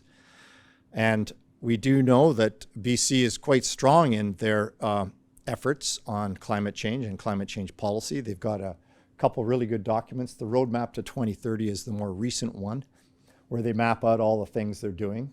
There's a whole section on forest bioeconomy. But I would say, and BC is committed to 40% reduction by 2030. And the roadmap talks about how we're going to get there. And there's a lot of stuff about the forest-based carbon reductions through the FCOP. We heard about that today. But when you get into the plan and just look at the numbers, okay, we're going to get X amount from transportation sector by switching to electric vehicles. We're going to get so much from the buildings from using renewable natural gas. When we start to get right into the guts of it, I didn't see a number for nature-based solutions or land-based abatement. And to me, that's like, didn't I just read in the IPCC this stuff is important, 10 to 20% by 2030? And in their plan, they haven't got a number. So I think, although they are recognizing it's important, they haven't put a number, and I feel that that's something we should be pushing for. And that's my opinion. So I'm not stating any company's position or anything. That's just my opinion, having read through all these reports, that BC has a big opportunity here as it relates to nature-based solutions for mitigation for the province, and we should have some targets around it. And then what should those targets be? Well, we know that Blue Source Canada did a report on nature-based opportunities in BC, and their estimate was up to 20 million tons per year. Now, we saw out of the 7 nations this morning, numbers were 1.5. If you kind of extrapolated that across all the boreal, maybe 20 is a bit high, but either way, it could be 10. It could be as high as 10 million tons. And then in the IPCC report, they're saying, well, you should be getting at least 10% on improved forest management. Well, 10% of the BC goal would put you easily at, I think it's 2.6 million tons of reductions as a goal from nature-based solutions, only forest-based, nature-based solutions. So that was one. If it was 20%, well, then it might be 5 megatons. So in my estimate, those are sizable reductions, considering that BC is only 65 million tons total. So I'm thinking, that's where I'm going to end it, that there's an opportunity. The IPCC has certainly strengthened the message around the role of nature-based solutions and land-based solutions. BC has acknowledged it. BC has an opportunity for anywhere from 2.6 to 20 megatons. There's quite a range there, but let's be more conservative and say this should be in the 2.5 to 5 megaton range is what we should be shooting for nature-based mitigation from nature-based in our carbon plans. That's the end of my talk today. Yes, enjoy the nighttime bed. It's great bedtime reading, the IPC6. You'll be asleep in minutes. Yeah, that's my other pitch for it. Thank you for your time today.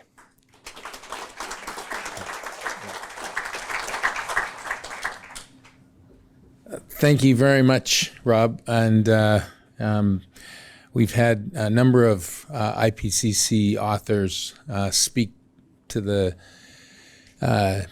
First Nations Climate Initiative, and Rob's always stepped up to help us kind of wade through the complexities of those huge reports. And it's always good to have lots of people in the room who have various views. And I would just summarize by saying, if you're any one of those 7 nations and you're asking yourself the question, if we did this, would it make a difference?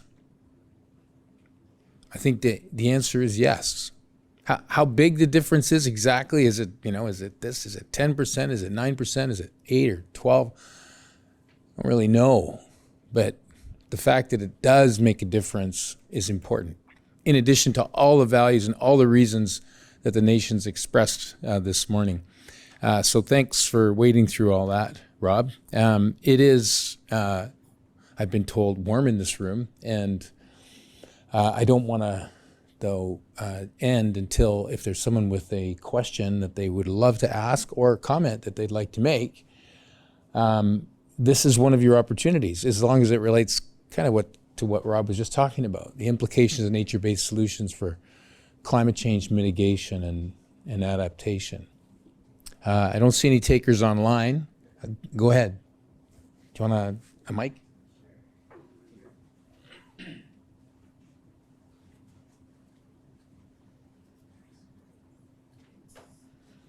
Hi, I'm Darcy Riddell with the Conservation Through Reconciliation Partnership, among other hats.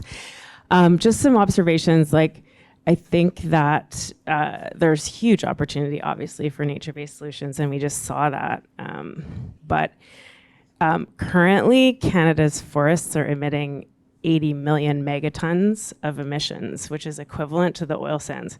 So we can't just assume that that natural climate solutions and protecting forests then have a positive effect, because actually we're playing catch up. And so I think about all those things in the context of BC's forest policy, where we've had also overcutting, and we now have, there's been a policy that we have to decline. So I wonder about additionality, because we're kind of overshot on so many of these things. And I do worry about when we start playing with math, and we know that we have to center ecosystem approaches already on the land base, and so then sort of double and triple counting leaves me a bit concerned. So I think there are a lot of tough questions about additionality, but I don't think that there's any doubt that the visions that the First Nations that we heard from this morning are incredibly important and have stacked benefits. And I had just, I think that it would be the Conservation Through Reconciliation Partnership, and some of the work we're doing is really looking at how can we, and that Steve Nita is doing here, is how can we center rights as part of the carbon market? So, your number one recommendation, it would be great to see it, that building carbon rights that are really focused on just nature-based solutions, or centering Indigenous land rights in the Canadian market. And starting to talk about that in the same sentence as building the market that emphasizes and enables rights, I think would be a big advancement to make. So yeah, I think there's lots of potential, and I appreciate the IPCC stuff, and the devil is definitely in the details and some of the math that we have to look forward to figuring out together. Okay, thank you very much. And we're going to take you up on your invitation to do that figuring out together, because there's all sorts of things that everybody wants to understand more clearly. And how do nature-based solutions contribute to climate change mitigation, and how do we understand the math? Because we all want to get there. There's no doubt about it, and we want to make sure we do get there if we think we're going there. Any other? Herb, I'm going to give you last word. Okay, it's becoming a tradition. This gentleman here hasn't said anything yet. Did you want to say something? Yeah, please go ahead. No, the gentleman behind you.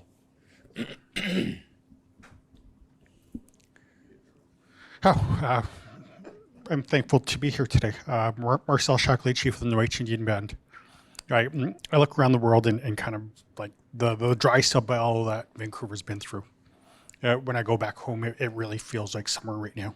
It really freaks me out how everybody's so calm about it, right? Day zero for Cape Town, South Africa, all of the investments that were required to make sure that their aquifer was actually properly balanced, nobody ever made those investments. The only thing that happened was it rained and their aquifer refilled itself. The land application of biosolids inside of British Columbia, inside of Canada, and what that's doing to the agricultural land. So when you think about the biosolids that are applied, they'll tell you that they test for like 10 compounds. There's 5,000 compounds inside of there. So all the flooding that occurred inside of Sumas, those people might have applied for those permits, but I mean that whole area I believe should be removed from being able to get. I forgot the term for growing food without using chemicals. That whole area is contaminated. Organic. That whole area is contaminated.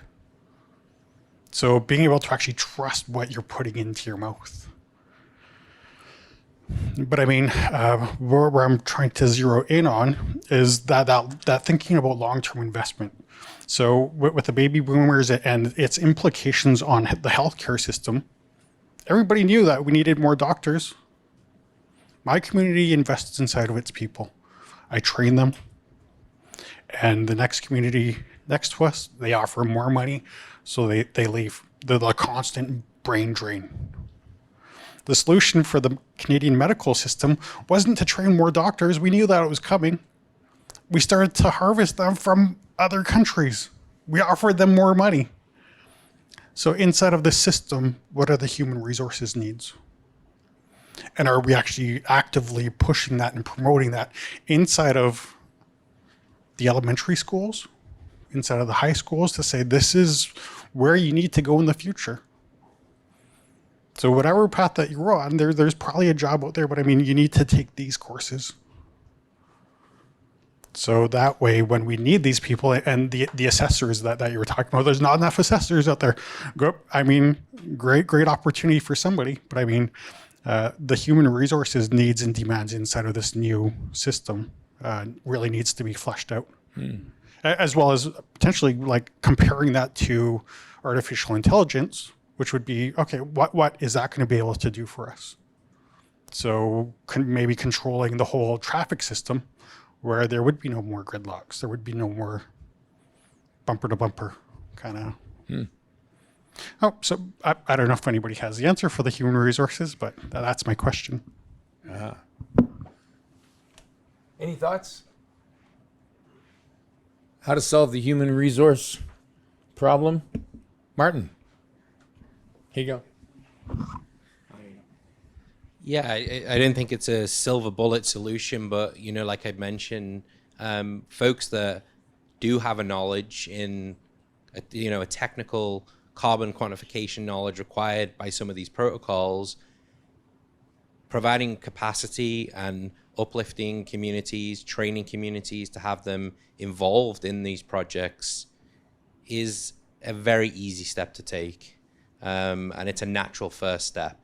David's right, we don't have enough verifiers, but even forest inventory crews, developers are often going to Western forestry companies, and even their capacity is limited. So I think there's a very easy step there to take in real training on the ground with community members, building trust that those projects are going to be co-developed together, like really co-developed together.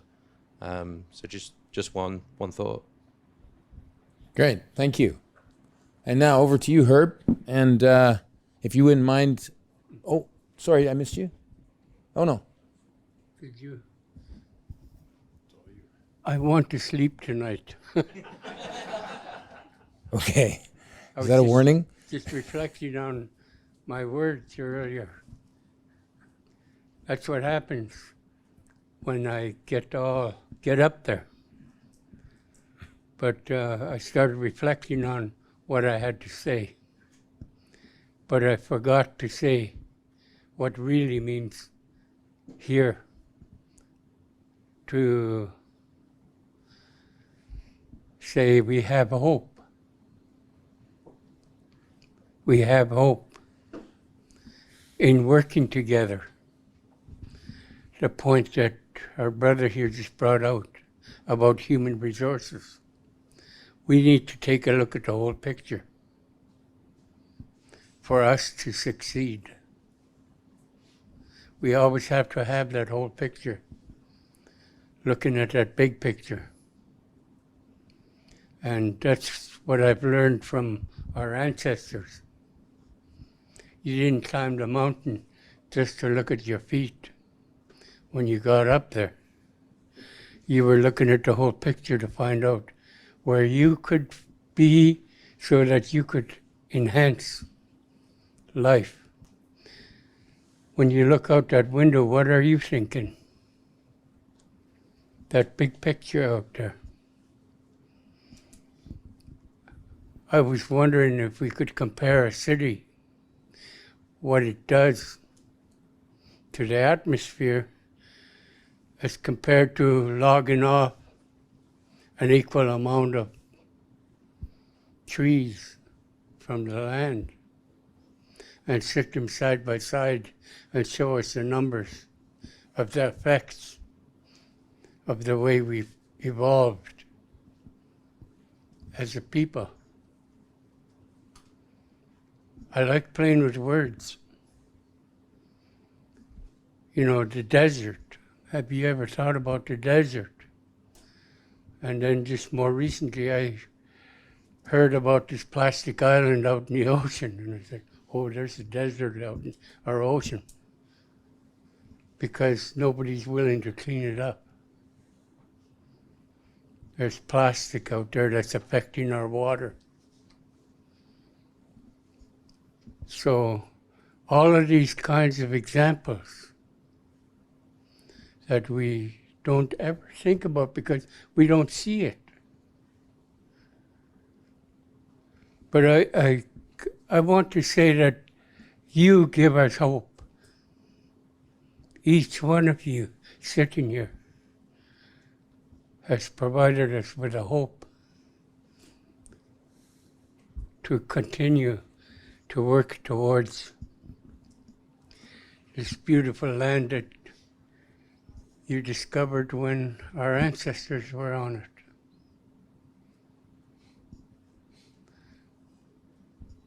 You know, the perfect, like when I walk on the land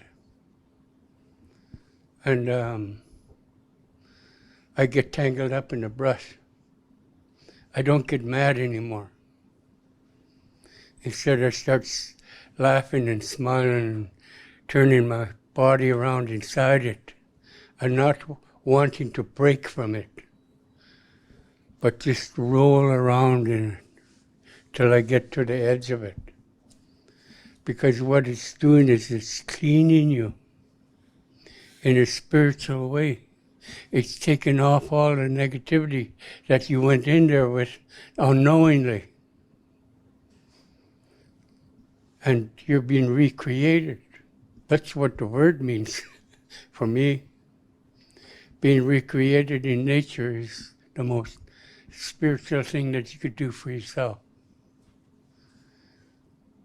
Because it's cleaning, brushing. when we smudge.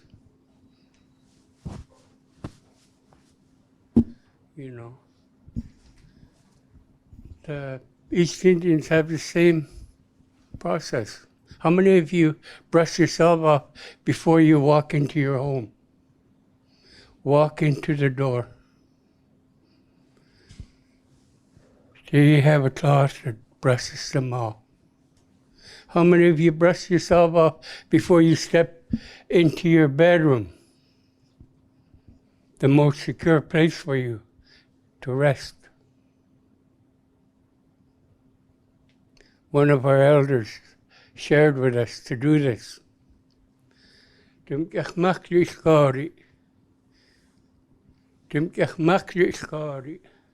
going to set aside what's in my heart.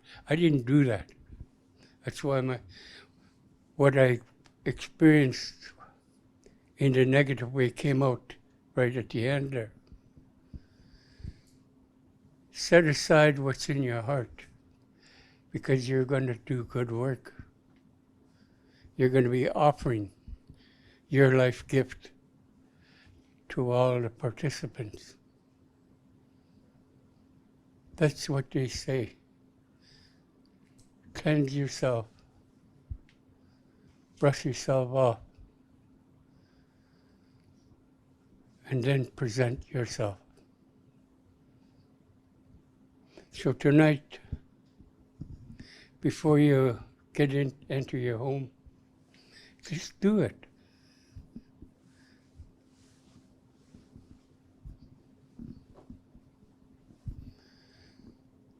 And before you go to bed, just do it again. It makes a difference. I like to symbolize things. Like if I'm going through a difficult time, what I do is I will look in the mirror and say, Herbert Morvan, kech, ako ka no wilderness, that will a wilderness. Herbert Morvan, where are you at? Why are you there? And then I start to work my way through it. And it adds to my life. How to, when to, why to. So I didn't know why I came here or why I was here, why I am here. Because you guys are so far ahead of me in terms of education. That's why I said everything you were talking about was going over my head. But then I was part of the picture. It's about life. It's about life on the land. The spirit of the land. Why do we say Canada has a lot to offer the world?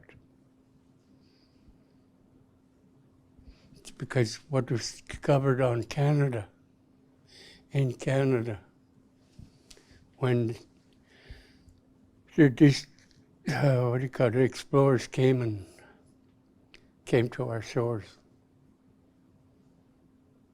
We lived, as this elder from Musqueam said, we've been living or working with our land since time immemorial.